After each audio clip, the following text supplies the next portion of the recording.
Okay, welcome everyone to the Falzer Club. My name is Ashana. I'm the executive director and a very, very novice gardener. I wanted to just show you a couple slides of my house because this is, when I bought my house, this is what it looked like. Those two like obnoxious shrubs and really nothing else, and the thickest grass that I've ever seen. But I had a little vision because my neighbor had this incredible garden. So I knew it was possible. You can show the next one.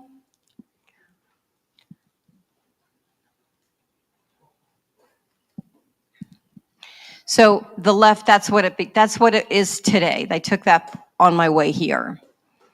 So it took a while, and I had a lot of help. And you can't ask me the names of the plants because I see something I like and then I never remember, and then my neighbor tells me what it is. But like I really like you can start small and you can start with anything. So I have these pots. And then in the back, it's like we joke that I Ron Finley the yard because Ron Finley was a gardener in California that is an inspiration to me. He takes a lot of urban areas and just cleans them up and makes gardens out of them. So that was an old bookshelf that is now laying down and has herbs in it. The really odd fluorescent green lid is I think my secret to success because it's a vermiculture. So I had 500 worms that I ordered and put in there in the 2 bins. And at first it was way too much pressure because I thought I have 2 kids and 2 cats, and now I have 500 other things I'm responsible for. But honestly, once they go in, they kind of do their own thing. And if I was going to do it again, I would never get that bin. I would just get a little wire mesh so that you can keep your compost in it, and then the worms go in and out and do their own thing. So I'm sure they overwintered like deep into the ground, and then I don't know whether they smell fresh veggies compost and come back up. But it's been fun. Like the pots. Okay, you can go to the next one.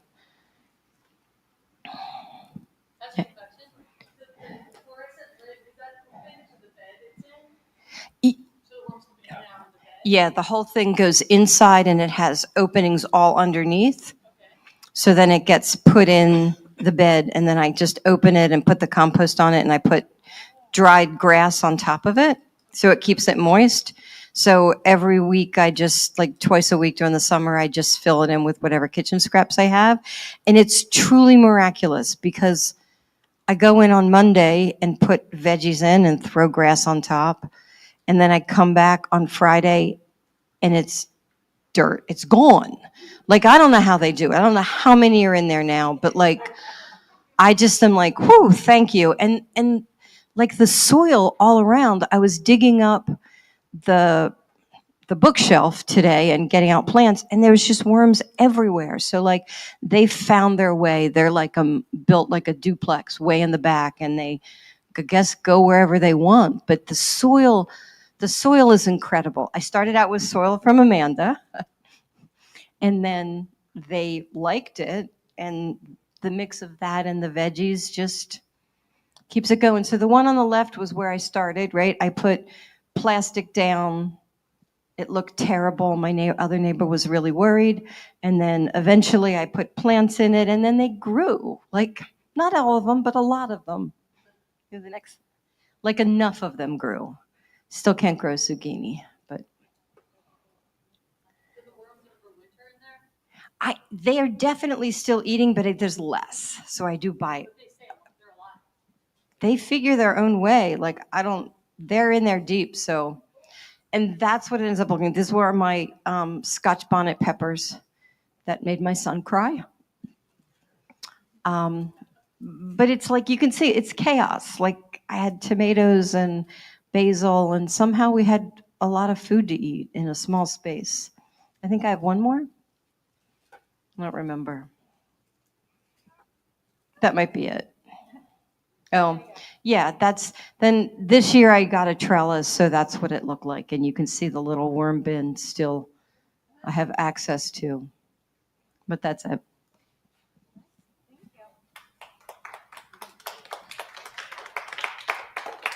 Oh, and my son in the back. In back. Oh, this is sorry. This is the last one. This is a pumpkin that I didn't plant. It planted itself, and that's one thing. Like I don't know how to kill any plant. So if it comes up and the leaf looks pretty and it has a little flower, I'm like, whether it's a dandelion and I eat its leaves or it's a pumpkin that decided to grow there, I just let it do its own thing. Yeah. Yeah. All right. So I'm going to turn it over to you, Grace. Okay. We on? Yep. So we're using the microphone so that this can be recorded and shared with people in the future in other places. And I want to thank Ashana for inviting me here tonight. I think this series is awesome. Just focusing on solutions. You know, there's so much focus on the problem. So this is just an amazing venue to talk about what works and connect with each other. So thank you for creating this space and to everyone who works here. And my name's Grace Wicks. I'm a gardener. I've been gardening my whole life, and I've worked as a professional gardener for private homes. I've worked for restaurants. I've done edible landscapes for restaurants, chefs, private homeowners. Anyway, and especially focused in the city. So I started in 2008 in Philadelphia, um, specifically to help people who live in the city learn how to grow food. Because in like downtown, who don't have space, who don't have a backyard. So a lot of container gardening and edibles and coaching people in how to do it themselves. That was many years ago. But tonight I want to introduce Amanda first. She has an amazing spot, which I love to visit, the Germantown Kitchen Garden. And she started a farm in Germantown. She started with clearing the lot and farming, growing food, had a small CSA for friends and neighbors. And it's grown into quite an operation. I think, do you sell nursery plants now? You have nursery plants, other producers, like a bread maker sells there. And Amanda will tell you a little bit more about the Germantown Kitchen Garden. Hi, thank you for having me. Yeah, I run a small farm and plant nursery right up the road. It's on East Penn Street, like 10 minutes from here. And I got there in 2008 and slowly started chipping away. I had been living in Kensington and I moved up to Germantown because my partner at the time and I we wanted to start a farm. We had started a little mini. It was kind of a community garden, but kind of informal in Kensington, and we're looking for space. And we're kind of striking out and found this spot, and after a few years, well, after many years, we started right away growing and selling a little bit of food, but we never really thought it was going to be, like a business that was going to sustain us both. But whatever money we made, we put back into it, built a shed, built a little walk-in cooler. We had an orchard. It was like we had both worked on a 5-acre organic farm in Lancaster, and just I think it started out as like, I'm in the city, I'm seeing obviously Philly has gardens everywhere. They're very inspiring. You're living in Kensington, there's just gardens just crammed in like every neighborhood. And that was so cool to me. And I just really wanted to do that. And I was really inspired. And then when I started farming in Lancaster, everyone I talked to was a farmer. That's all I'm thinking about. Then I learn about the food system. I get more acquainted with just how crazy it is. And I sort of just really got completely bought into the whole like supporting local farms and eating locally, eating seasonally.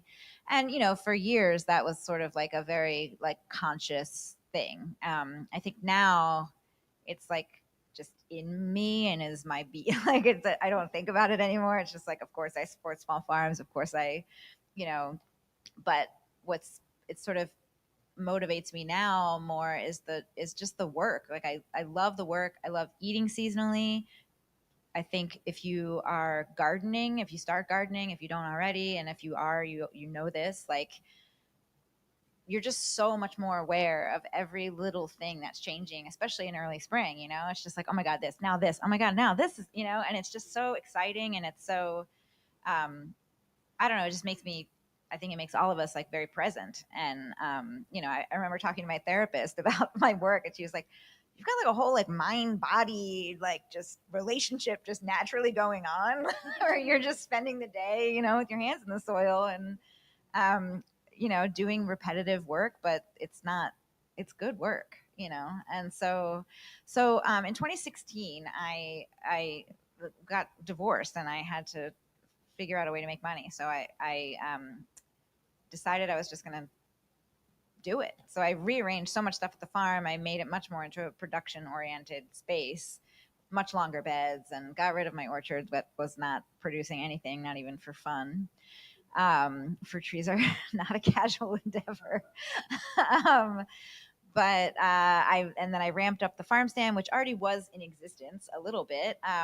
But this was like, oh, I should tell people that I'm here, and now it's really well attended. It's open on Saturdays. We sell vegetables that we grow at the farm. We sell vegetables that are grown by other local farmers. I have I sell flowers from Terra Luna. She's a flower farmer in Kensington. My friends at Mycopolitan grow mushrooms, and we sell them at the. It's just like it just is so wonderful to have like just this bounty of local food. And yeah, bread, two different bakers sell their bread there, or I mean, I sell it for them, so it's just me. There's not, it's like a market with lots of vendors. It's just me and the people who run it with me, and neighbors, and it's just such a sweet time. And it's the time that you can like come into the garden. There's seating in the back, you can hang out. And I think for me, like gardening in a neighborhood, in a more urban environment or a suburban environment, is just um, it lets people see, like it completely gets rid of the distance between where your food is grown and where you live. Whether you want to do it yourself or not, it's still exciting and people can see it. And I think most of the time they do get inspired and realize like, oh, I have a tiny little spot, but can I, grow some things in some pots? And I have a lot of customers who have a lot of space, and I have a lot of customers who are like, walk me around the nursery. Can I grow this in a pot? Can I grow this in a pot? And I'm like, you can grow anything in a pot. It's just different. It's a different situation. You have to, take better care of it. You have to water it more, and feed it, but yes, of course you can, if you're excited about it, you definitely should. And so all different kinds of people that I talk to about, different ways of gardening. And, yeah, I don't know if, I mean, I certainly could go on, or should we just like, or are we then maybe going to have questions or talking, or I don't know. I know I want to add one thing.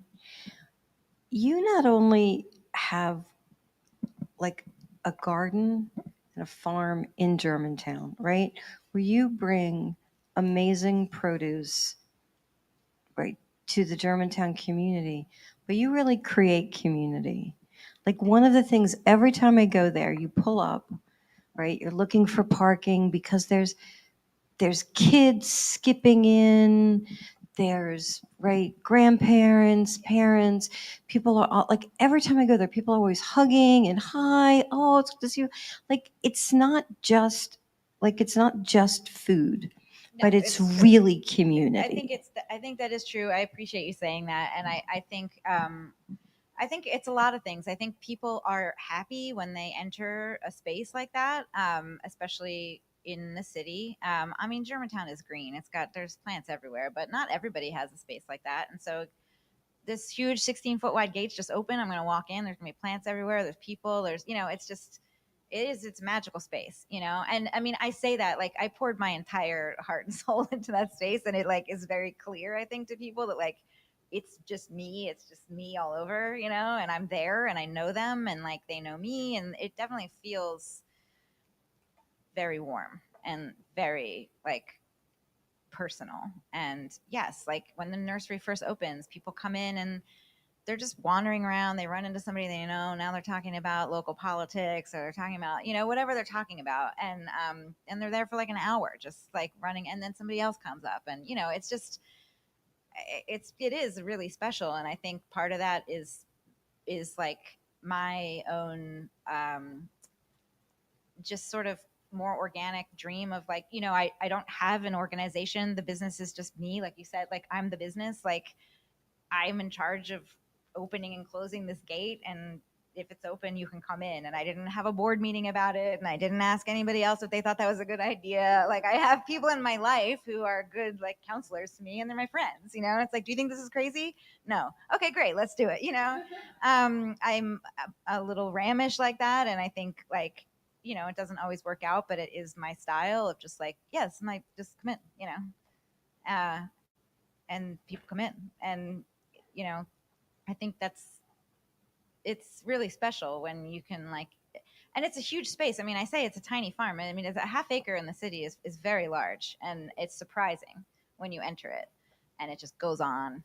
And then you can kind of like, yeah, being able to sit in the back and just like look, and you can walk around and like see things up close. And um, yeah, I think that's definitely true, that it's not. And I do think when you enter a small business in general, where the owner is also the operator of the business, it's just a completely different vibe.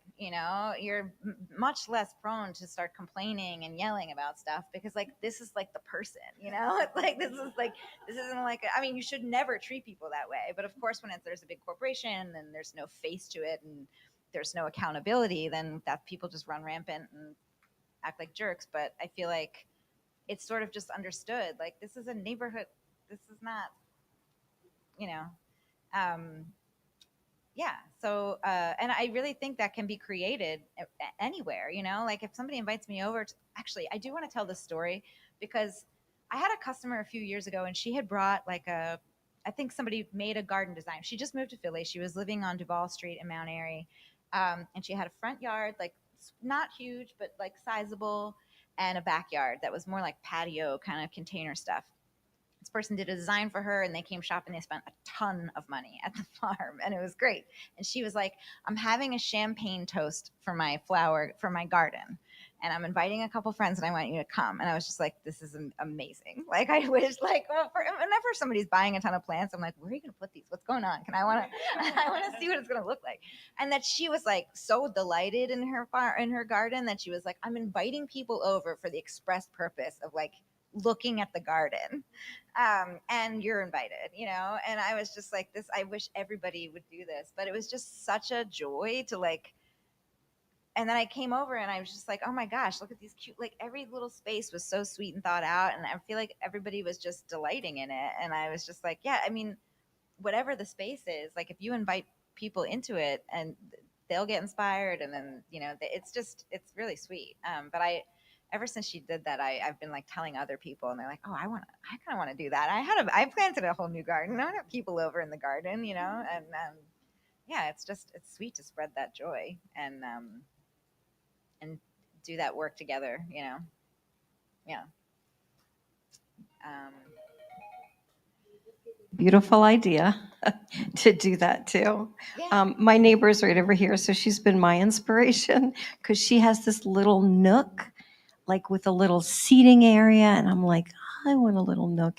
And I hear her with all her friends Yeah. out there all the time, and I'm like, I want a little nook, and I want a garden. So it's funny, and I. Yeah. What you said about like owning the company and being the one who's there, like it really does make a difference. And I think we've gotten really used to, I don't know, just such big, huge corporations, and certainly corporations owning our food. So being able to go in and know who tended that flower. And I know when I get frustrated with my garden, like I love coming into your space, and I walk down the aisles, and I'll just stand there and look at like rows and rows of green things growing. And it's just like, it's exciting. Yeah.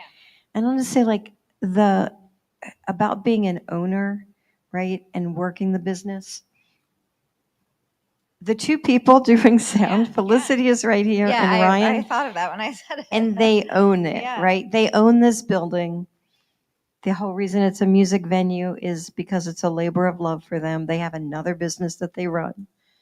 but then, right, they're here for whatever ideas I decide to do, and they're like, okay. Yeah. So it does take a community to do that. Yeah, and I kind of do want to also mention, like, speaking more about, I'm not here to really necessarily talk about the food system or whatever, but I will say, I think to Grace's point earlier, like solutions based, growing your own food, absolutely, everyone should do it who can, who wants to, who's excited by that, and it will bring you a lot of joy. I believe that. Success, failure. I mean, that's the other thing. It also helps you relinquish control to an extent. I mean, you have to put in the effort. You absolutely do. It's not casual. But sometimes you're going to put in all the effort and get absolutely nothing, and and that's just what's going to happen. And it sucks, but it also kind of does make you be like, man, yeah, and I feel like it's a good place to be. But I also do feel like it helps you appreciate the work of farmers, of farm workers, and how hard it is to like bring something from seed to fruit. And also that, like, I think in this time, I mean, it's always this time of feeling overwhelmed and feeling like, what am I possibly going to do that's going to change anything?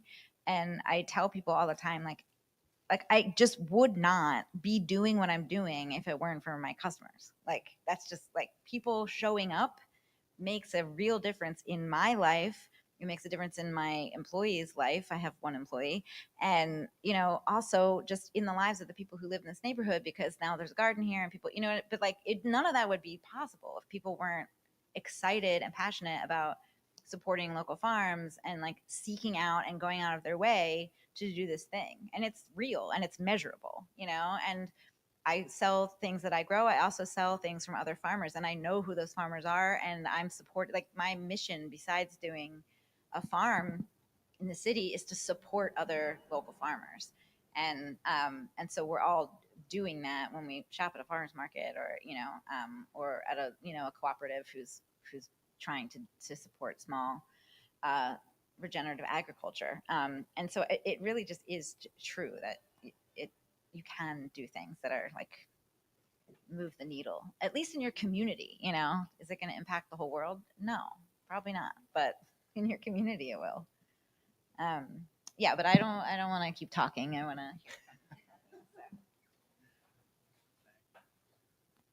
My name is Mike Bennett. I'm one of the owners at Backyard Eats.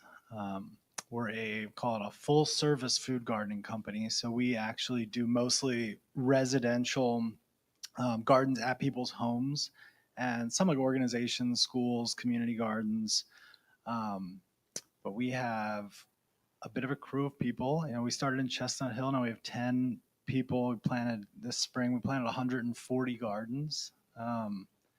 All throughout the area. So our mission is to share the magic of homegrown food. And the seed of that idea is my partner now, who's the founder, who since moved to Maryland, like right around COVID time when I started.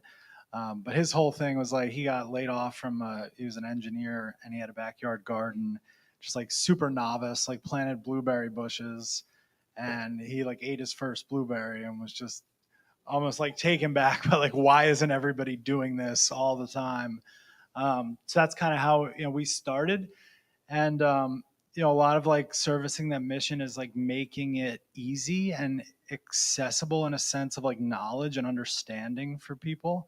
Because a lot of it is like people obviously paying us to do the work and our expertise and kind of coach and show.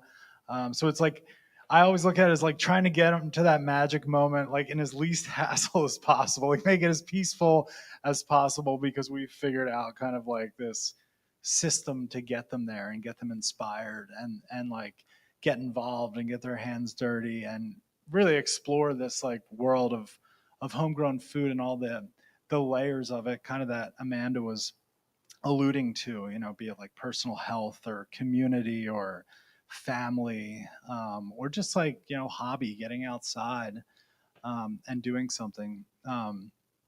Briefly, I'll tell kind of like my origin story, but I've been to Amanda's spot, and there's definitely like a juxtaposition there. It's been a while, like a juxtaposition of like urban life and it's like a sizable enough plot where like you'd call it a farm right when you drove by. It's not like you'd mistake it for like somebody's garden, but it's a very cool kind of like display um, of like the juxtaposition between like your food and people all around. It's not just some farm and 3 hours away, um, which is very cool. And community. I could say like in my experience, some of the most fulfilling stuff that we've done with like community gardens is like, I mean, some of the stuff that gets me most excited is like we build a community garden, we get through all the grants and the funding and the just like nightmares, headaches, getting it all started, getting volunteers organized, whatever.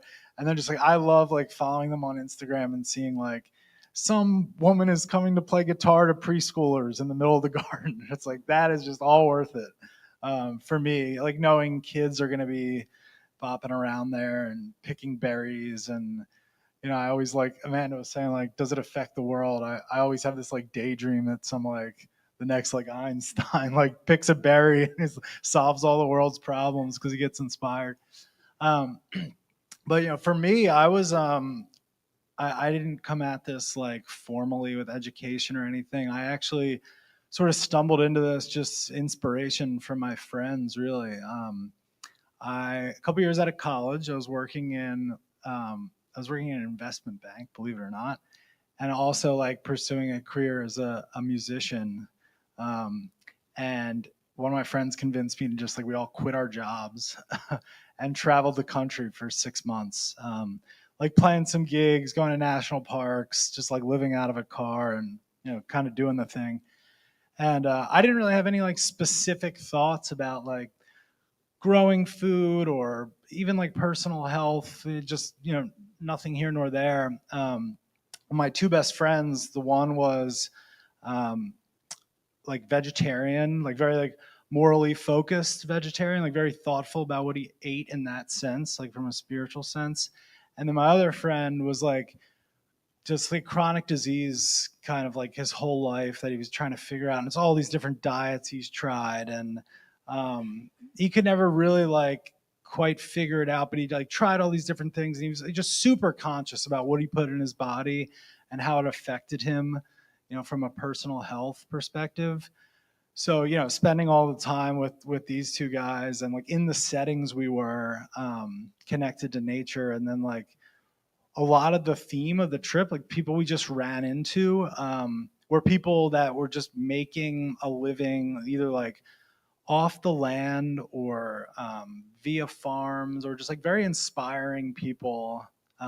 Like we played a farmers market in Northern California one time, and the family that ran it like had us back at their farm, and it was like a um, really like they were well known for like their peaches, like regenerative agriculture and veggies and things, and they were feeding us their goat cheese and tomatoes, and it was like peach season, and they had all their like farm hands and their family, and it was just like they invited us over for dinner pretty much, and it all, to me, it kind of all synthesized in a setting like that. I was like, wow, there's so many layers to this. Like I feel good about what I'm putting in my body. Like it tastes good. I'm out in the sunshine with people, all these layers of kind of like what homegrown food or like what surrounds food growing and sharing. And I just came back to Philly like inspired, and then I dove down the rabbit hole of the food system, I think, and that's what really charged me up. To me, it sort of just like pierced this veil of like, I don't know, the deeper I dug, the more I was just like, I don't know, kind of like dumbfounded. Like, how could some of this stuff, be? How could I be eating something that's not good for me? Or how could we be doing that to the earth? Or um, it just charged me up in a way, like put another layer on it for me that made me like just so interested in getting going and getting like growing food. And I started in this little like Manayunk backyard. And I started with some veggies, and I got into like my education was just like having enough energy to just read like textbooks, pretty much, just like what I did. And I got like super fell in love with permaculture, um, which for those that aren't like super familiar with it, it's like permanent agriculture systems that kind of like work together, and kind of our closed loops and give each other inputs and outputs and in a regenerative way. And like I just fell in love with that. Like after sort of seeing a lot of the problems out there with like, oh man, people suffering from like food insecurity or like eating unhealthy food or just like kind of charged up about all these problems. A system like that was very like romantic to me, I think. And that's not necessarily like what I do now in ways, or like more like annual veggie gardeners. But that's kind of like what made me fall in love with like the whole um, wow, like we can set up nature to like work together, work with us, and like be like a steward, in a way. Um, and part of that kind of circle, I just felt like a really deep sense of responsibility to like learn and do my part in that. And just like my first experience with like how that I guess worked is I planted like I remember I planted like romaine and I planted like some lettuces in the spring and some perennials and like my romaine's growing and I'm all excited about it and it gets just like attacked by aphids one day and then my Queen Anne's lace like a week later blooms and it's just covered in ladybugs and then like the next day the aphids are gone and it was just like a to me it was like a synthesis of like okay there's a circle of life here that I'm like part of and I can kind of like I don't know if tinker with is the right word, it sounds a little manipulative, but like I can be a part of it for our benefit, for their benefit, and kind of like step in with some conscious responsibility to the circle of life there. So fast forward, I kind of worked in like the home service industry for a while. I worked in like foundation repair and waterproofing. So got used to like that flow of like working in people's houses and with people. And I really love doing that in any sense. But then I found my partner now. We had like one meeting at Chestnut Hill Coffee. He was moving to Maryland. This is 2020, like the beginning of COVID. Like COVID was like the next week. And I like quit my job, met with him at Chestnut Hill Coffee, started like 2 weeks later, and he moved away. And it was just like, that was a start, of me kind of working there. And we, I think like in terms of like servicing the mission is like sharing the magic of homegrown food, like that's what kind of energizes me about like growing the business and hiring people and expanding because that's not necessarily like a walk in the park. And but I think like every time we're just backyard eats is like kind of around to like field that phone call from like some teacher that has no money but really wants like a garden, and we're able to like facilitate a grant or at least point them in the right direction or supply materials or something. That's a lot of like I think the impact that I've felt good about over the years because a lot of like the realities too of our business is like to be able to like keep the lights on. You have to like only certain people can really afford our service, which is like something I've grappled with for a long time, because it's not accessible to everybody really. So like how do we create this like opportunity to help out just by like existing? It's like, all right, if this is what we need to exist, like what good can we do while we're existing? So that's where a lot of like the impact, I think that like our sort of philanthropy and a lot of times like time and attention to projects that like we just need to get off the ground somehow. And that's usually like schools, organizations, community gardens, things like that.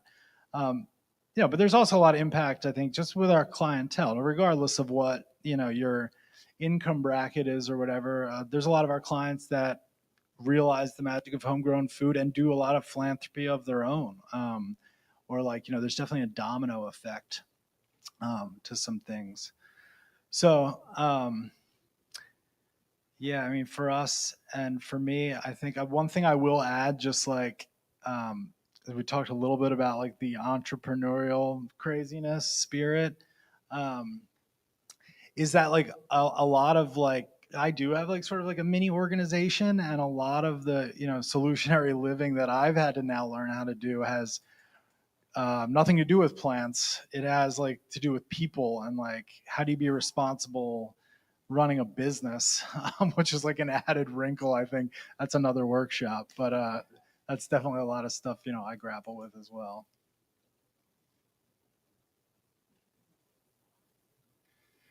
I'm going to say that balance is really hard. Yeah, it's like a second business, is figuring out the entrepreneur and how to market it and how to get people there. And then I would say you may have a clientele that not everybody can, right? A business not everybody can afford, but you're here for free with us, and we appreciate that. It's true. I'm a gardener at heart. Yeah. And I also am grateful for, now I have to go plant Queen Anne's lace. That was my favorite plant as a kid. Like, my mom wasn't really very into crafts or flowers at all, or really anything. I don't know what she did, but like, the one thing I remember is us collecting Queen Anne's lace from the side of the road and putting it in food coloring and making it turn the different colors and then putting the vase on the table. So, and I had some trouble with aphids in my kale, so I'm like, perfect. Appreciate that pointer. I wanted to introduce Margaret.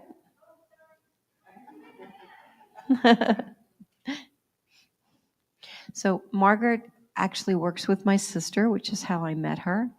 And then my sister was telling me about her garden, Two Hounds Flower Garden. So it would be really fun, Margaret, if you just tell us a little bit about how you got started, and you have a lot of plants with you. I do.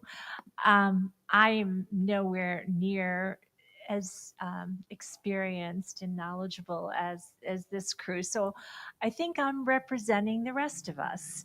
And I always, growing up, my family always had a garden. And as I, um, each year it would be something I wanted to try something different or try something new to grow.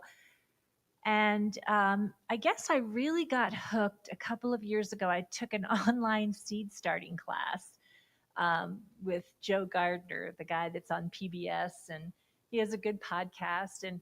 And it's funny, if you do everything that someone who knows what they're doing tells you, you'll have tremendous success. And we gave away probably 200 4-inch tomato and pepper plants the first year. And so many of our friends were like, well, why did you have so many? And I said, well, I expected a higher failure rate.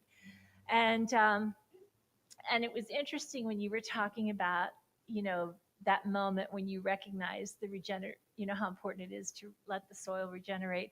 So I work as a nurse, and my husband is a teacher. And so we gave away a lot of plants to people who had never gardened before, a lot of 20 and 30 somethings.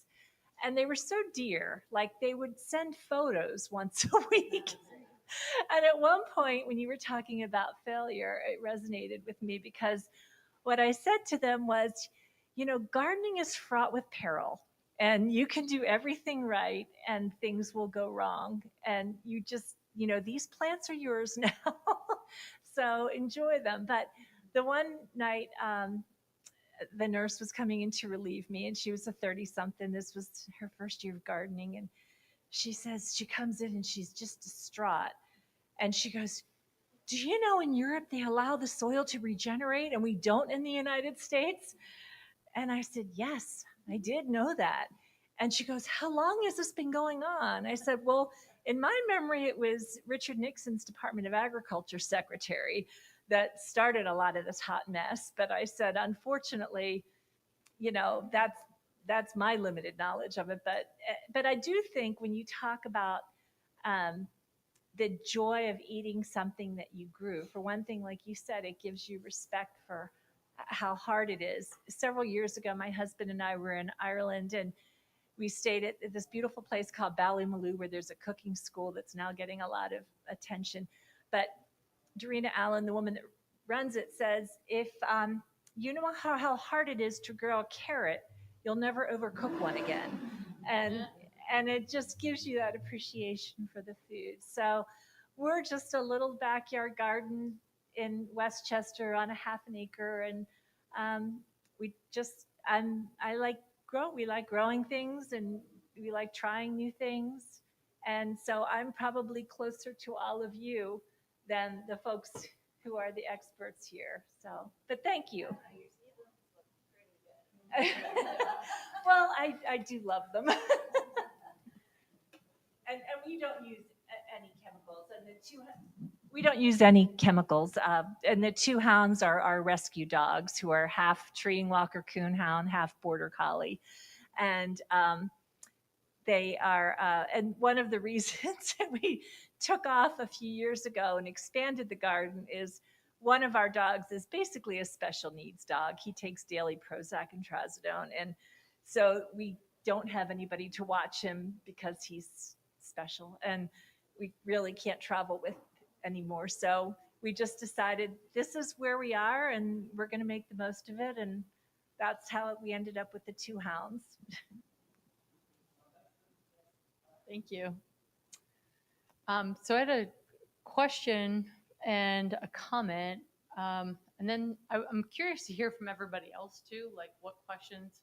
Maybe I won't talk and see if there's any questions or comments from anyone in the audience. Okay, so my question for Mike is, do you have clients, do they end up like getting into it, and doing their own gardening then? And There's levels of getting into yeah. yeah, I mean, I think everybody's different. We have people that like are very hands-on about like coordinating every single second we're there because they want to like learn, and some of those people will like graduate in a way, which is kind of funny.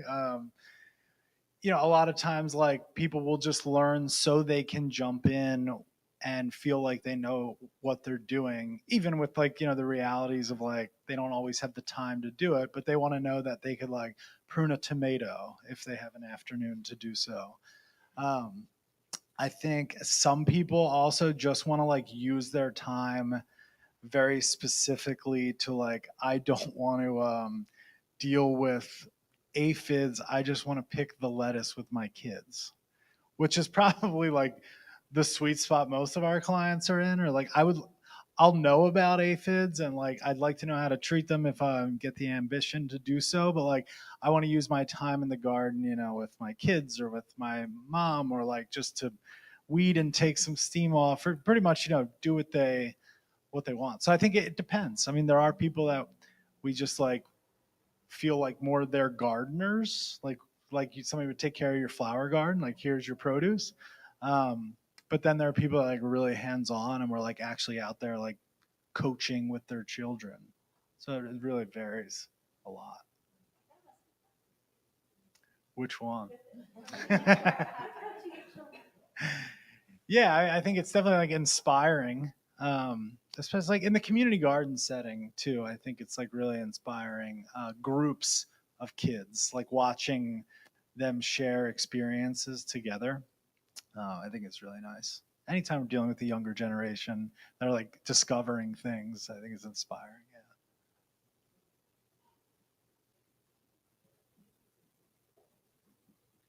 Yeah. And I wanted to. Oh, did you have something to say? Thank you. It's going to be a weird question. So, since childhood, I've had the idea, like lots of complicated ideas, I think, or imaginary ideas about how the food system, psychology, community, health, right, work, labor, working communally, how it's all connected. And obviously, we've been divorced from that with corporate systems, et cetera, et cetera. So, I guess like Mike, I have the idea that you put a person of any kind of background, like a really deprived background in a food desert, eating crappy food, and could become an Einstein if more involved. But you're really doing this thing in an area with some poverty, Amanda, and also you too, I guess. But you're jumping around from location to location, right? I'm assuming, Mike. But Amanda, you're really entrenched in an area where there is some poverty. how wrong is that utopian vision? Can people just sort of live nearby, live a block away, wander in seasonally from when they're 5, 6, 7, 8? And do you think it really has an effect? Or are you starting to see, if you also have the same goal, that there's some really big things that need to be done to get people over the hurdle to have that wonderful transformation that can come by going back in time and, humans doing what they're supposed to be doing? Weird question. It's not a weird question at all. It's definitely like in my brain also, these types of thoughts. But I do think like when, I don't know, there's been a lot of talk tonight about kids. There are families who come who are like, they like their kids like talk about Farmer Amanda like at the table, like, and they're like little and they like come to this place every single week, and they're just like, that stuff that's just gonna get ingrained in you. And there's little kids who like maybe their parents don't shop at the farm, but they like walk home from Worcester school, and like if I'm outside, they come in and talk to me, and some of them are extremely curious and others aren't. Some of them are like, I want to grow a strawberry plant, or something. And then you're like, okay, like here's one, here's a little pot. You could like, I don't really find out how it went usually, but I think, I mean, I think actually, like in my heart,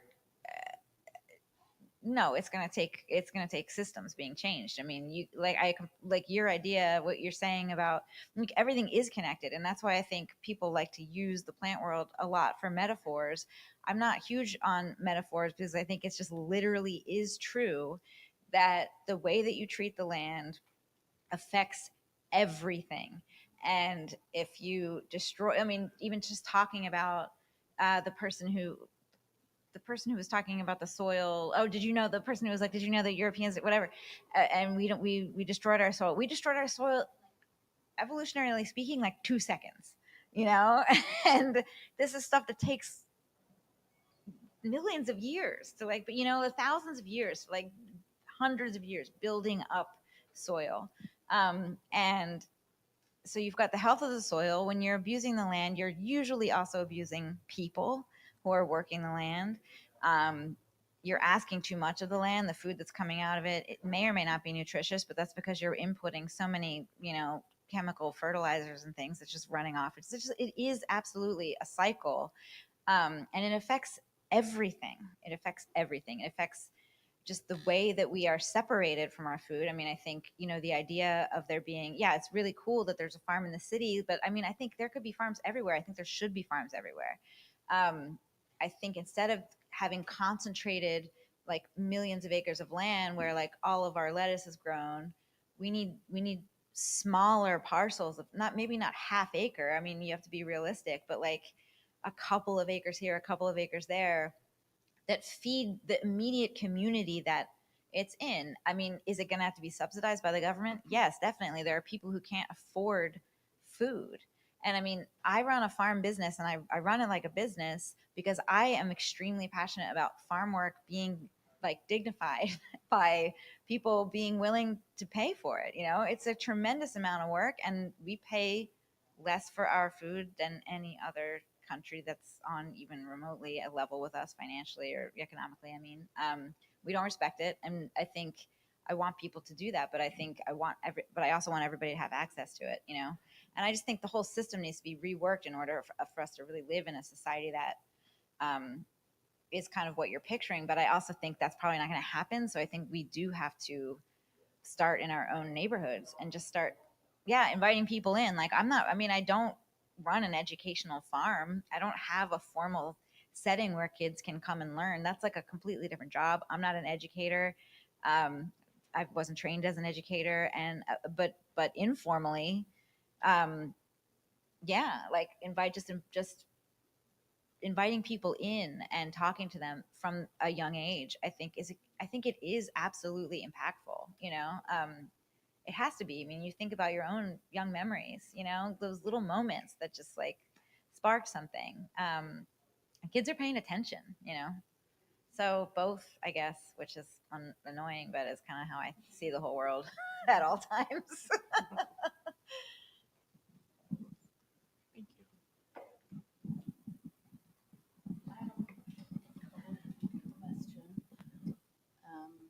I have a couple. I have many comments and many questions, but I'll keep it reasonable. Just talking to what you said then, Amanda, about it would be in this ideal world we would have like a couple of acre plots all over the place, and I just happened to overhear something on NPR this morning, I think it was, and they were interviewing third or fourth generation farmers from Oregon who are impacted by the tariff crap that's going on right now. And I was thinking, I would love to speak to a couple of local farmers and feel like, and hear like, is that something that's also impacting you? Because I don't think it probably is, right? I mean, that's happening to farming that's on a massive scale. But if we could just keep things more local, it would be, everything feels like it would be so much more healthy and manageable. Anyhow, that's just one thing. My other comment is the newsletter that you send out every week is just gorgeous. And I think that's part of the community building too. It's so real and just it's put such a human face on what you're doing and the farming, the realities of farming. I think that is also a part of the community that you're building. Oh yeah, absolutely. I love reading it. It's just gorgeous, and the graphics are gorgeous too. So my questions, I've got two questions. One, I have a gooseberry, massive gooseberry plant, and for the first year this year, I've noticed that it's got these tiny little white bugs under the leaves. And I want to know, do any of you know what that might be? Is it a ladybug? Oh, shit. Oh, what am I going to do? I've got millions of gooseberries all over it right now. I mean, it's waiting to happen. Do I need to treat it? I don't have a lot of experience with scale. Do you know what to do about scale? Google it. I don't have a ton of experience with it. I don't think it's going to kill your gooseberry, but I would try and at least get it off with like soapy water or something. Or, like treat each one of them or just spray the whole thing? It was on the underside. Yeah. I mean, when it's on the underside, you kind of have to like get in there. And it's thorny. Yeah, very. It's brutal. But you could probably like get under there and just spray. Yeah. I don't know. I've had scale on ornamental plants up front, but never on my gooseberries. But I mean, I've had other gooseberry issues. They get like a bacterial leaf spot. And again, I've never treated them, but I have read about organic treatments for them. Okay. But with scale, that's what I would get. I'm almost certain that's what it is. Okay. And I think you probably can do something about it that's not intense before it's completely out of hand. Okay. Yeah, because they might get defoliated, and then you might lose your gooseberry. Yeah. Eventually, but you might not. All right. Thank you. There you go. Oh, But I don't know whether that's different indoor ornamental plant. Maybe that's different than outdoor plant. I was gonna suggest neem oil. Neem- I mean, neem that's oil sort of works something for I me. just Yeah. thank you. I've also had scale on indoor plants, and I think I've been able to keep it under control, not with neem, but with alcohol, rubbing alcohol. Yes. Right. Okay, so that was relatively easy. The other one is boy. a little trickier. Ashana, you'll appreciate this one. So, how do you learn to be a little bit brutal in weeding out all of the little babies? I'm so brutal. Yes. How do you do that? How do You you just learn? do How do you it. get that muscle? No, it's so hard. I don't know if you want to. Yeah. Well, the way I thin because when you sow seeds, you tend to sow them pretty thickly, and if you have a high germination rate, they're too close together. So I've been training people in eating the babies, right? And so you thin your row by pulling out the biggest ones. Pull out the biggest ones, and that creates more room for the little ones to grow. And then you can thin it out and plant the babies too. Unless they're not like edible. Yeah, what if it's non-edible? It's for the good of everybody. What's cracking me up is I couldn't rip stuff out of my garden, and she came over today going, "This is a weed. This is a weed." And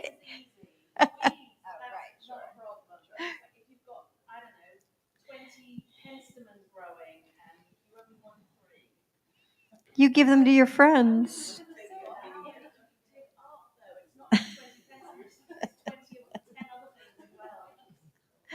Well, so were you talking about ornamental plants also? I like to think about the garden. Like, I mean, it just depends on what your goals are. Like in my ornamental garden at this time, I mean, first of all, I'm not. It's doing its thing because I haven't been there, but it'll start to really get intense. All the violets come in and they're just like, and for a while I'm like, I like this. This is nice. It's all green. And then like come the summer, I'm like, I can't tolerate. I need to. And then I call it editing. And I just like when I think about it as editing and I think about it as my art project and I'm like, I'm going for an aesthetic here and not every violet. I love violets. I'm a huge proponent of them. I want everybody to keep their violets, but like they don't all have to stay. They just don't. But they can if you want them to. But if that's not what you want, if you want your ornamental garden to look a specific way and to feel like you did something there, then you don't have to get on Facebook and be like to come over and dig up my violets and it's gonna take weeks and then people are gonna start messaging you, are the violets still available? And you're like, oh my god. I think it's freeing. There's a haiku poem by Isa, I think it's Isa, that says, "Don't worry, spiders. I keep house casually." And I think I like translate that into my garden philosophy, which is, "Don't worry, weeds. I garden casually."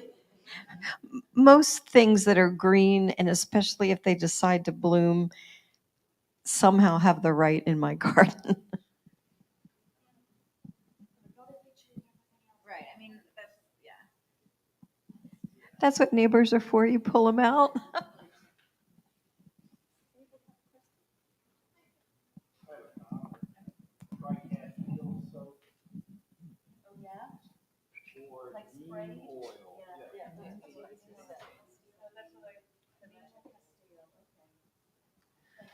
Amanda, you're the one that I probably know the most about, and I'm intrigued to just hear more about your passion around writing. I mean, I think from what you said so far, people could maybe feel it that are here, but maybe for you, I don't know if it's something you've always done or something that you're looking towards. So I'm curious about that. I love to write, and I'm generally a pretty. I'm not shy necessarily, but I don't like do things that other people can see besides run a huge farm and talk to everybody when they come to my space. But creatively, I don't usually do things that other people can experience. But writing is sort of an exception because I kind of can't help it. I have things to say. And I think somewhere along the line, I decided that it was okay if other people heard them, but it's still something I'm a little self-conscious about. But generally, it's something that I feel like I just love it. And so thanks for saying that. I think it would be fun to put some writings together, and but I don't know that I ever will. It's like a little art project that I'm thinking about. My friend Michael gave me like his book binding machine, and I'm like, oh, I'm gonna put these things together. And then I don't know. But yeah, I think it is something I've always done to some extent, but it never was something that I thought I could do until probably in the last 10 years. I felt like I think that I'm okay at it, and that's not like normal thing for me to say. So, but I think I don't know how much I do think it sort of relates to becoming more aware of my surroundings, and I like credit that to the work that I do. Because I think when I was in my early 20s, I was still kind of like in my head a lot. I was very cerebral, but I wasn't really like noticing things around me. And when I started gardening, I just was I'm just paying so much more attention to like everything that's happening around me in a moment. And I can get like really kind of transfixed by I think we all can if we're like in that kind of environment, where it's just like, oh my God, look at this crabapple tree. It's like in the most perfect stage of bud. I cannot handle it. What am I gonna do? And so I guess for me, it's like I guess I have to say something about it. Like somebody else maybe has to paint it or like eat it or just just somehow like understand it in some deeper way or something. And sometimes for me, that's like I need to say something about it or at least make other people aware of it so that they can see it. So it doesn't have to necessarily be like poetic, but I think part of my passion for writing is like I can write well enough that I feel like I can communicate to like regular people kind of why things are important, and if they care, I think that's also part of it. It's just like, hey, look around you, like there's really cool stuff going on, or get involved in this, or think about things in a new way. So I think it's part of that too. It's part creative expression that's just for me, and it's part like, hey, check this out, like just look at it, or look at it in a different way. You don't have to look at it in the way I'm looking at it, but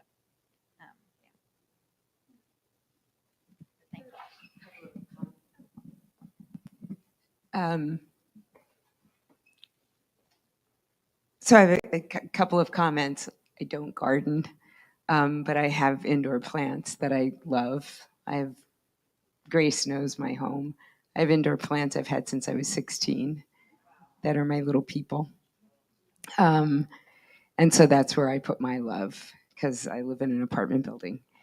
But a couple of the things that you guys have mentioned, I just wanted to say there are some documentaries out there that have done a beautiful job. The Biggest Little Farm. Oh, so lovely. Kiss the Ground. And they just came out with Common Ground. And that speaks to this whole, it really shows the regenerative farming practice and the difference. They compare it to the agri-farm that was right next door to the particular farmer that's the main featured farmer. And he distinguishes the difference. And a lot of it came from, at least what the documentary talks about, a lot of our farming practices came from World War II, when we had to figure out what to do with all that chemical stuff that we were using in World War II. So we then applied it to the agribusiness. Don't quote me, but that was my takeaway from it. One of the things, so I just wanted to put that in the mix. But I have this beautiful opportunity to be with Grace in her garden, her amazing garden. And so I wanted to ask the two of you if you would speak to like your relationship to Mother Earth or the plants, or, I once said to Grace, excuse my French, how the hell do you know where to put the plants? She creates these magnificent gardens. How do you, and she said to me, I don't know, I listen and they tell me what to do, So I don't know if I want to get to the soul, not the cerebral thing, but just the soul of your experience gardening. So.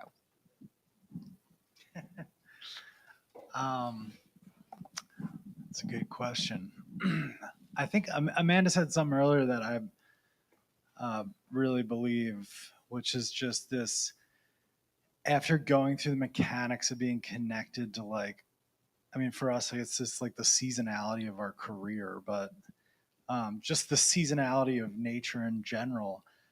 And she said, like, it's kind of ingrained in her now.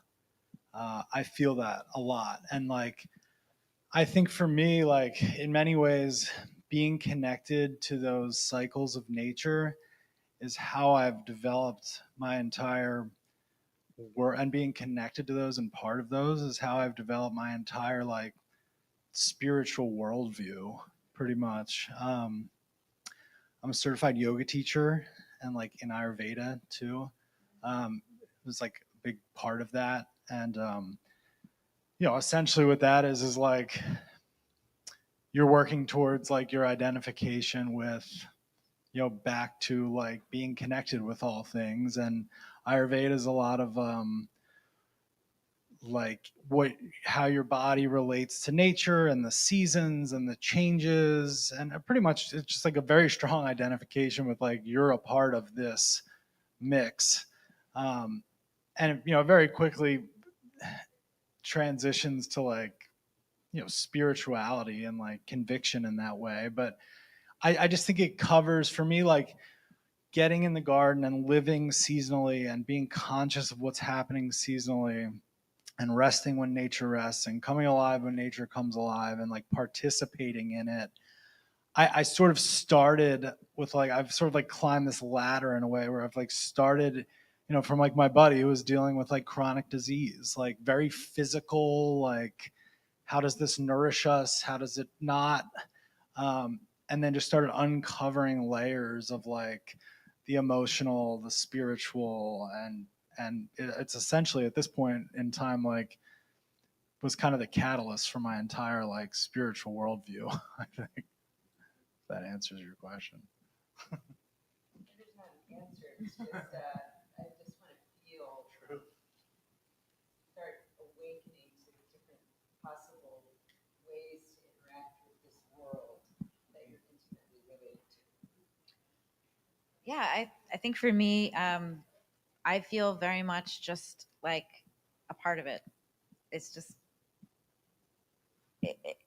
I'm obviously separate from it, but it's just like, I mean, definitely I relate to a lot of what Mike was saying in terms of seasonality and things. But for me, it's the attention. It's just got so much of my attention all the time. And it also just rules my entire life. I mean, the weather like rules my life.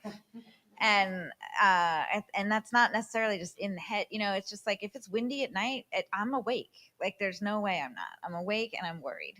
But I'm simultaneously like not going out there because it's like there's nothing I can do about it. So it's like a constant cycle of like relinquishing control and trying to get it back and worrying about having control and then understanding that I have none,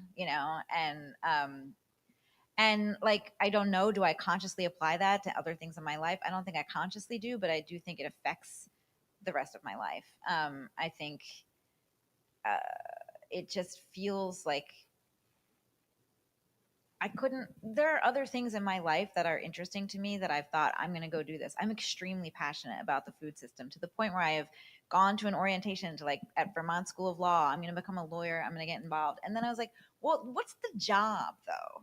What's the day to day? Am I inside? I was like, no, I can't be inside. I can't. So it's just that. It's like I have to be outside. I have to have my hands in the dirt. I can't wear gloves for more than 30 seconds. They will go somewhere else and I will have no memory of having taken them off.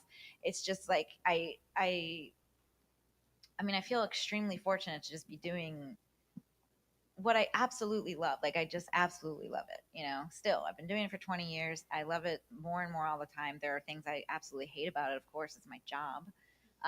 But on the day to day, like I'm on my hands and knees. I'm just like up close, and it makes me do that at other times. So yes, I'm on my hands and knees weeding or something. But then if I'm walking back to my house and I'm going through my little spring perennial garden and I'm just like, oh my God, what is that? And I will just like, because I'm so comfortable, first of all, I'm already filthy and I'm so comfortable on the ground that I'll just get all the way down on the ground, and just be like, what's going on over there? And then I'll just like look at it, and I mean, I don't think that's like who I am naturally. I think that's just like what's become of me.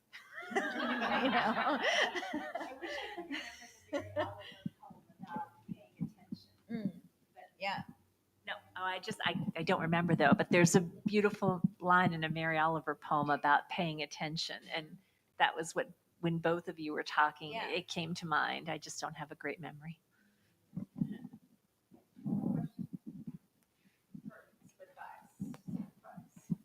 All right. I am terrified as to what I'm about to get into here. You guys. Okay. I'm about to go be on an organic farm for just about a month up north. And that was just to be with a friend who has the farm. And now I'm in real trouble because I'm about to move to southern Spain in a village where I'm surrounded by orchards. And part of what I wanted was we're going to go fig picking, and then we're going to go pick the oranges, and then we're going to go. And that seasonality, I was really looking forward to that. And I'm thinking, when I get there, of course, I need to be on the ground and talk with people who run these orchards and have these gardens and who are the farmers. But what would you advise? Stay out of it, just go enjoy and pick, seasonally and not have that be on my mind and be my work? Or since I am a busy person and I love doing work, should I get involved with coordinating, using some of these spaces that have been abandoned? Because as people get old and pass on, these spaces end up just producing fruit, but no one's really taking care of them. Southern Spain, Granada. I don't know if you're familiar with the region, but so you're going as like Live- as a worker, like a hired worker, or you're going to work on these farms, or next month it's for a friend. I'm going to help her out with her farm, but I'm moving to Spain. That's my home. I'm living in that village, and I'm a part of it. And I live over an orchard, and I'm surrounded by it. And I see. Yeah, I'm all around it. And you go and you just pick food off of everything all day long. But then how do you participate more deeply or take, more systemically, or even help the local hotels so they can be serving this food to, their guests, things like that? Should I not just stay out of it because I will make it my whole life? Yeah. I mean, I don't know what I feel like I can't speak for the culture. Like, I don't know what the culture is there, how long these people have been there, if they see outside. Like, I Right. feel like there's so many. So just go and talk to the locals and find out. I would do what you feel like. Like follow your inspiration. Like what makes you feel love and connected? Is it working? Is it picking figs? Is it talking with people? And just follow that. Follow that. There you go. I like that. That it's effortless. And then they'll be like, I like these. And then people will talk. I don't know. Yeah. Let it be organic. So that's no pun intended. Okay, thank you. I just spent a few months in southern Spain, and I just came back from there. And I have to say, the whole time, I wasn't going to bring this up, but one thing that sort of precipitated my question is, when you're in other countries, which is probably almost every country except for America, there still is corporate food systems, but the gap is so much smaller. So I think there might be, I didn't quite understand your question, but I think that it might be a lot less formal than what you're picturing, perhaps, and it's just part of regular life. You know what I mean? That a restaurant that serves something that has a lemon sauce, they go out to the backyard and get the lemon. And here we think there's such huge barriers, and we have to do some big initiative to, or like change everything to have what, frankly, people always had and other countries still have. So people might be a lot more casual. I found people are much more casual about food and growing things, and it's, you know what I mean, which is so cool, so wonderful, so healthy. But it might just flow really easily in a way that's not possible here.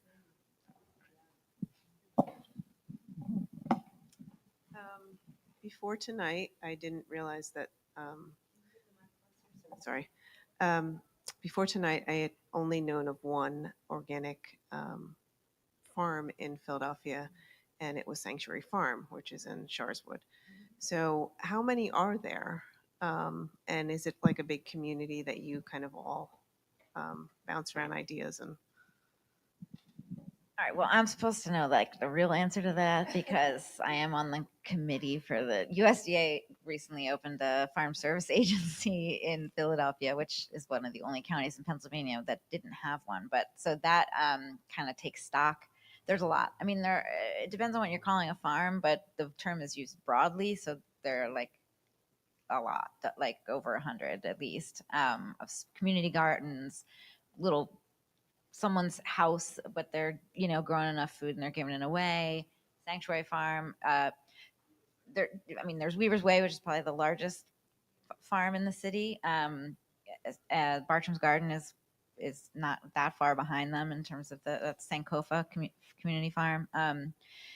So What's that? Yeah, well, Farmer John, I don't know. Do they operate here anymore? I don't think they operate in Philly anymore.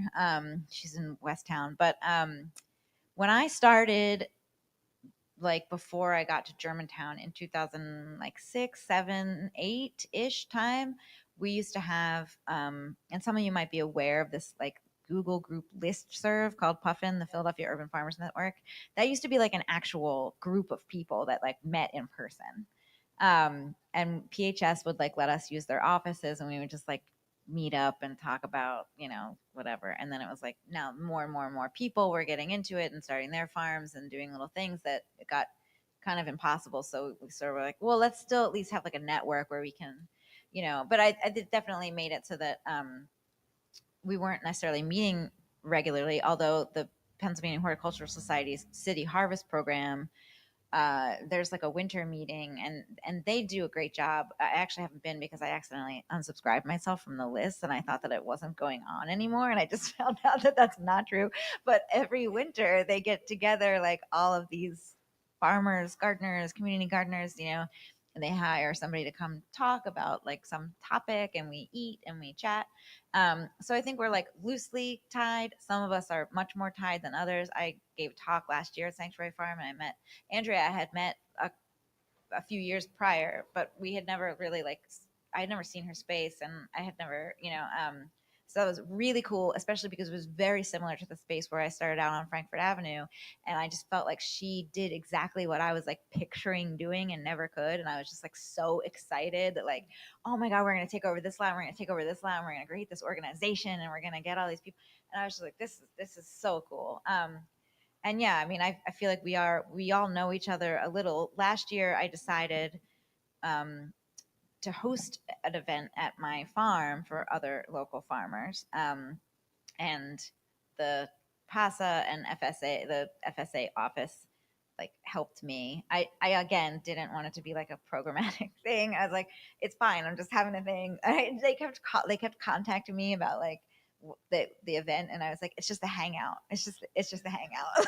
It's just like really insistent that it's just a hangout. But there were like probably 25 of us, and I was like, we need to do this, and we did it. The thing that was nice about it was we did it in August, and normally farmers don't meet up until winter. It's like, I can't, I don't have time. I don't want, and that's when we get all inspired in winter. We're excited. And I was like, I'm trying to talk to farmers when they're in the dregs of the season and they don't even know why they're doing it anymore. And they're having an existential crisis and they hate it. Because as soon as you get in the room with another farmer who's going through that, and you're like, so I shouldn't quit my job. This is normal. It's August and it's hot and everything's crazy and the weeds are crazy. And so just being around other growers at like the worst time of year, but when you actually have time, right? We're not trying to meet up in May. Like that's insane. But August, when it's like, let's have a drink, let's have snack, like, let's just like gather and, complain or celebrate depending on how we're feeling. So yes, there are many of us. We don't all know each other, but I do feel like there are little threads that are keeping us connected and trying hard all the time to keep us more connected. And I think because there's so many, it sort of gets broken down into smaller things. But there's a lot of farms in Philadelphia, like a lot. Yeah. I haven't been involved with the urban farming network in Philadelphia, but the city does have an urban agriculture plan. I've been wanting to read it. I haven't yet, but Philadelphia has an urban agriculture plan. Were you part of that? Okay, that would be a good place to look. All right, I have a question. When we did the first Solutionary meeting about pollinators, we had a local person who, Lizette, who has backyard bees. And she lives in a row home, and she was talking about her experience of just, right, having her bees right next to her neighbors, and then, right, ending up sharing honey and stuff with her neighbors. And one of the things I found fascinating was that once you register bees, you have a mile radius where the city won't spray. So that was really interesting. And I was just wondering if you have bees. I used to have bees. I don't have bees anymore. When we first started out, we had bees. We had a lot of hives, and my partner at the time became allergic I had a reaction. We had to go to the hospital. And after that, we gave the hives to a friend. And then I had another friend, after we split up, I had another friend bring some hives back, and they were angry bees. And I was like, we can't do this anymore. I think I lost the confidence of having that second person who was like there. But it did bring me a ton of joy. And bees are something I can like really go on about for a long time, because I know that we're supposed to obviously care about our native bees, and I do, absolutely. But I still maintain that there's really no insect that's more fascinating than the honeybee. They're just unbelievable the way that they work. So I love talking about them. And I really would encourage, I think I encourage people to do it, not for an ecological reason, because you're right, they're agriculturally important, but ecologically they're not, possibly damaging, whatever. But if you're interested in like just getting into something and nerding out about it, like it's fun. And it can be satisfying if you get honey. Do you keep bees? I don't keep bees, no, but I was looking into bees at our shop, and I brought over the beekeeper from Erdenheim Farm, and we chatted for like 3 hours about fascinating. I did just put chickens outside though my house, so exploring other avenues.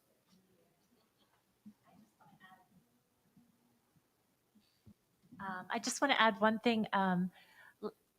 Last year, I had read about a lot more about companion planting, and I interspersed a lot more basil, nasturtium, marigold within the vegetable beds, and then I put a little flower bed really close to where the vegetable beds were, and we had so many more bees than we ever had. The one day my husband said to me, "Look at that cucumber plant. There's a bee in every flower."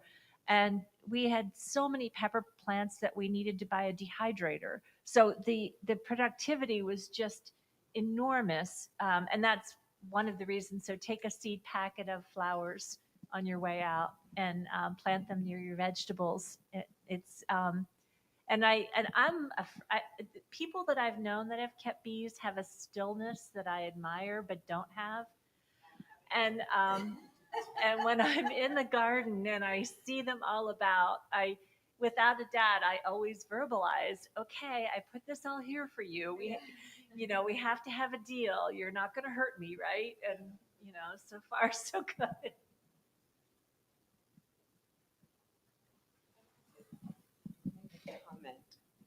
To your point and to your question about traveling to other countries, the documentary is called Tomorrow. That was so good. I don't think it got much airplay, but Tomorrow kind of went around the world and talked about the way farming is done, or city urban farming is being done, like on little plots of land. And I remember sitting in the theater. Now it was pre-COVID, so I was just like, oh wow, I'm really kind of awakening to all of this. Just amazed at what other country, like we think. I guess I only think, I'm an American kid. I only think like this is the way the entire world is. And it just opened me up to all kinds of, geothermal, you know, up in what was Greenland. And I mean, just amazing. And I remember having a cab driver. I love talking to cab drivers or Uber drivers. And this guy was from Nigeria. And we were having a discussion. I had a long trip to get to my destination. And for some reason, I was asking him about the food in his country. And he said to me at one point, he said, so I was up in Boston. Do you see all those trees here? In my country, they would all be fruit trees. Nobody goes hungry. They're just available to everybody. And it's very interesting how our culture has just sort of made it like it's my damn tree, my farm, my plot of land, as opposed to sort of this cultural. That's what I loved about listening to the three of you talk about your gardening, the drive to be so outwardly serving of life, as opposed to our corporate, counting the beans of, not literally the beans, but counting the money. Show me the money about our food production. So I just wanted to thank you guys for bringing that up, and tomorrow is a possibility. Tomorrow, the documentary. Yeah, we certainly have a lot we can learn from other countries. I have a very dear friend who just moved to Cyprus because she had, like, her grandparents had land. And she was like, she got there and everybody from the village came over, brought her tea, brought her things. She said what she wanted to do, that she had, like, she wanted to bring back the land and tend the fruit trees. And the next day people came over with tools and helped her and then shared their produce, right? And I keep thinking, I had this dream where I saw 4blocks.org written in my house. And I woke up and looked it up and didn't find anything. And I keep having that idea. And I just thought, if we all just thought about our 4 blocks where we live, right? And we know our neighbors in our 4 block.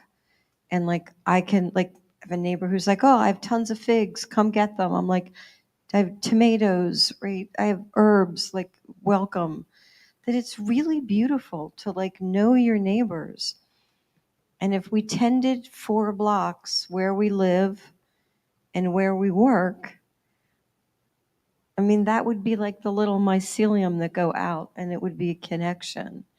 And I just I don't know what to do with the idea. I think can't add another project to my day, but I also can't let it go. And I keep thinking of that. Like, what if we actually paid attention to the people around us, who walks the dogs, who needs help, right? I mean, I think we're all lacking that community.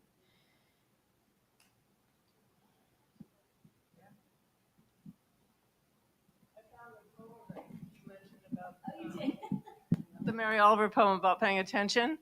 I could read it if you'd like. I think it's so beautiful. It's one of my favorite poems myself. A Summer Day by Mary Oliver. Who made the world? Who made the swan and the black bear? Who made the grasshopper? This grasshopper, I mean. The one who has flung herself out of the grass. The one who is eating sugar out of my hand. Who is moving her jaws back and forth instead of up and down. Who's gazing around with her enormous and complicated eyes. Now she lifts her pale forearms and thoroughly washes her face. Now she snaps her wings open and floats away. I don't know exactly what a prayer is. I do know how to pay attention, how to fall down into the grass, how to kneel down in the grass, how to be idle and blessed, how to stroll through the fields, which is what I have been doing all day. Tell me, what else should I have done? Doesn't everything die at last and too soon? Tell me, what is it you plan to do with your one wild and precious life? That's sweet. Thank you, Judy. Yeah, I know that last line so well, and then was still caught by surprise and didn't realize it was that same poem. Any other questions? Not a question, but Grace, talk about your tea. Making tea? Yeah. Yeah, well, that's I'm not much of a cook, but I love plants and I love consuming things I grow.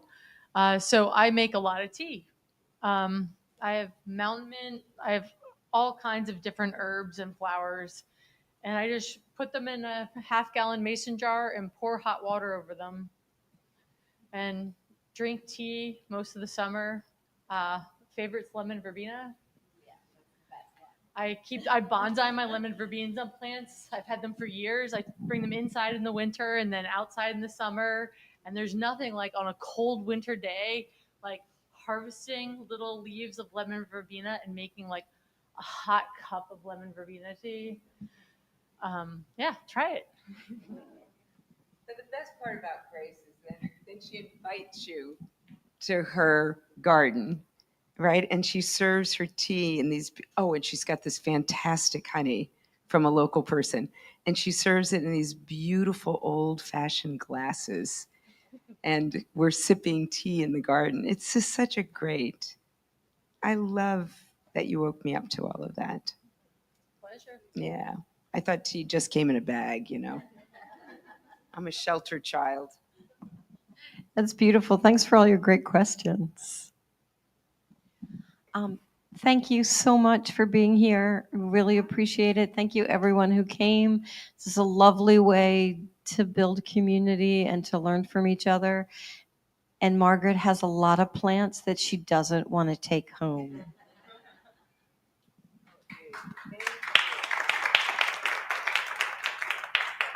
I just want to say that I know we didn't get into like that many technical questions or anything, but you can, if you ever have like a plant in your garden and you don't know, I'm not saying I will know, but if it's a vegetable, I could probably help. And if it's an ornamental, I might be able to. But anyway, just email germantownkitchengarden@gmail.com. I answer people's emails. That's the best way to get in touch with me. And I like talking to people about gardening. So I know we talked about a lot of other non like technical things, but if you're like, oh, this plant, or I'm looking for this, or yeah, just I'm happy to, continue the conversation. I'll offer the same thing. Welcome spiritual emails too, though. Whatever you got. It's backyard-eats.com. That's our website. But the email is just mike@backyard-eats.com. So fire away. Do you have when people ask you questions, do you collect them? Because I'm seeing a book. I haven't really collected questions. The only thing I collect in a notebook is like people's specific plant requests. But that's not a bad idea. Yeah, I do think sometimes of writing something, but yeah, and that's a nice little idea of like just a little. If I collected them, then I would, yeah, probably have a better idea of what people actually want me to write about. Well, thank you very much, everyone. Falzer Club, Ashana.